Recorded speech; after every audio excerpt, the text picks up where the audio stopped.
നല്ല അടിപൊളിയായിട്ടൊരു ഫ്രൂട്ട് സാലഡിൻ്റെ റെസിപ്പിയാണ് കേട്ടോ ഇത്. എല്ലാവരും ഒന്ന് ട്രൈ ചെയ്ത് നോക്കണം.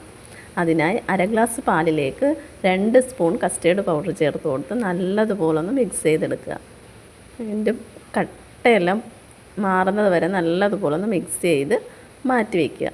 എന്നിട്ട് ഒരു പോട്ട് വെച്ച് കൊടുത്ത് അതിലേക്ക് ഞാൻ 1/2 ലിറ്റർ പാലാണ് ചേർത്ത് കൊടുക്കുന്നത്. നല്ലതുപോലെ ഒന്ന് തിളപ്പിച്ചെടുക്കുക. ഇത് ഒന്ന് തിളച്ച് വരുമ്പോഴത്തേക്കും നമുക്ക് 1/2 കപ്പ് പഞ്ചസാര ചേർത്ത് കൊടുക്കാം. മിക്സ് ചെയ്ത് വെച്ചിരിക്കുന്ന കസ്റ്റേർഡ് പൗഡർ മിക്സ് ചെയ്ത് ഒന്ന് കൈവിടാതെ ഇളക്കി കൊടുത്തുകൊണ്ടേ ഇരിക്കണം കേട്ടോ.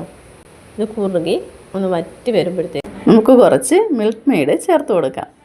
പാത്രത്തിലേക്ക് ഒഴിച്ചു കൊടുത്ത് നമുക്കൊന്ന് 1/2 മണിക്കൂർ തണുത്തതിന് ശേഷം ആപ്പിൾ ചെറിയ കഷ്ണങ്ങൾ അരിഞ്ഞു കൊടുത്ത് ഇതിലേക്ക് ഇട്ട് കൊടുക്കുക.